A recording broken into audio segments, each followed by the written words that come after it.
ខ្ញុំបានកែប្រែសមត្ថភាពពិសេសរបស់បុរសម្នាក់ឲ្យคล้ายជាការបញ្ចេញភ្លើងចេញពីមាត់ភ្លើងនោះឆេះបន្តគ្នារយៈពេល20ថ្ងៃពេញរហូតដុតបំផ្លាញទ្រង់ដែកបន្ទាប់មកគាត់បានរត់គេចខ្លួនចេញមកបន្ទាប់ពីរត់ចេញមកពួកយើងបានទៅដល់អង្គភាព749ចុងក្រោយអង្គភាព749បានចាប់ខ្លួនជាងលីហើយខ្ញុំផ្ទាល់ដោយសារមានសមត្ថភាពពិសេសនៅក្នុងខ្លួនក៏ត្រូវបានអង្គភាព749ជ្រើសរើសជាពិសេសប៉ុន្តែបន្ទាប់ពីចូលអង្គភាព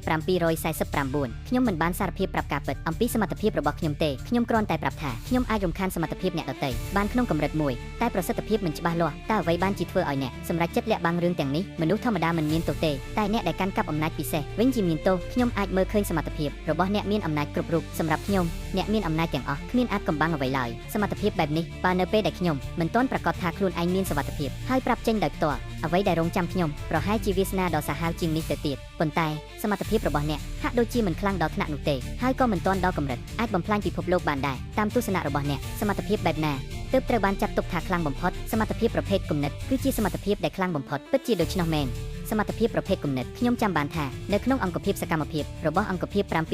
749មានមនុស្សម្នាក់ដែលជាកម្ពុជាយុទ្ធជនគេមានឈ្មោះហៅក្រៅថាវដូរ៉ាអាម៉ុងសមត្ថភាពរបស់គាត់គឺហៅប៉ៅនៅលើទ្រូងតែងតែអាចយកឧបករណ៍ដែលសមស្របបំផុតចេញមកបានដោយសារសមត្ថភាពនេះដែលមើលទៅហាក់ដូចជាមិនមានសមត្ថភាពពីប្រហារគាត់បានគេចផុតពីសេចក្តីស្លាប់ជាច្រើនដងអ្វីដែលអ្នកនិយាយគឺត្រឹមត្រូវណាស់ប៉ុន្តែអាចសូមឲ្យអ្នកពន្យល់លម្អិតបន្ថែមបានទេព្រោះពួកយើងនៅតែមិនយល់ហេតុអ្វីបានជាសមត្ថភាពរបស់អ្នកខ្លាំងដល់ថ្នាក់អាចបំផ្លាញពិភពលោកបានសមត្ថភាពរបស់ខ្ញុំសូម្បីតែអាចកែប្រែសមត្ថភាពប្រភេទគំនិតតើអ្នកគិតថាវាមិនមែនជាសមត្ថភាពដែលខ្លាំងបំផុតទេបន្ទាប់ពីខ្ញុំទៅចូលអង្គភាព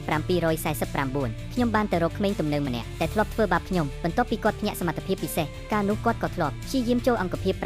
749ដែរប៉ុន្តែដោយសារហេតុផលមួយចំនួនគាត់មិនបានជោគជ័យមនុស្សនោះបានអះអាងទៅខាងក្រៅថាខ្លួនមិនអាចរងរបួសបានជាក់ស្ដែងសមត្ថភាពរបស់គាត់គឺមិនអាចត្រូវបានវាប្រហារខូចខាតឬសម្លាប់ដោយការវាយប្រហារពីខាងក្រៅណាមួយសមត្ថភាពបែបនេះធ្វើឲ្យមនុស្សភាគច្រើនមិនអាចដោះស្រាយគាត់បានប៉ុន្តែអកុសលគាត់បានជួបខ្ញុំយប់នោះគាត់កំពុងផឹកស្រានៅក្នុងបារផឹករហូតដល់សប្បាយហើយចាប់ផ្ដើមអួតអំពីសមត្ថភាពរបស់ខ្លួនមនុស្សជុំវិញបានលើការអួតរបស់គាត់ហើយចាប់ផ្ដើមលើកទឹកចិត្តឲ្យគាត់បង្ហាញជាសាធារណៈដូច្នេះគាត់បានចាក់ស្រាអាល់កុលខ្លាំងលើរាងកាយខ្លួនឯងបន្ទាប់មកដុតភ្លើងហើយខ្លួនគាត់វិញមិនរងរបួសអ្វីឡើយមនុស្សជុំវិញសុទ្ធតែភ្ញាក់ផ្អើលនិងសរសើរខ្ញុំគ្រាន់តែឈរនៅក្បែរហើយកែប្រែសមត្ថភាពរបស់គាត់ស្ងៀមបំលែងវាឲ្យคล้ายជាមិនអាចរងរបួសឬត្រូវសម្លាប់ដោយការវាយប្រហារពីខាងក្នុងចុងក្រោយបុរសនោះត្រូវបានភ្លើងតែខ្លួនឯងដុតឆេះរហូតដល់ស្លាប់ទាំងរស់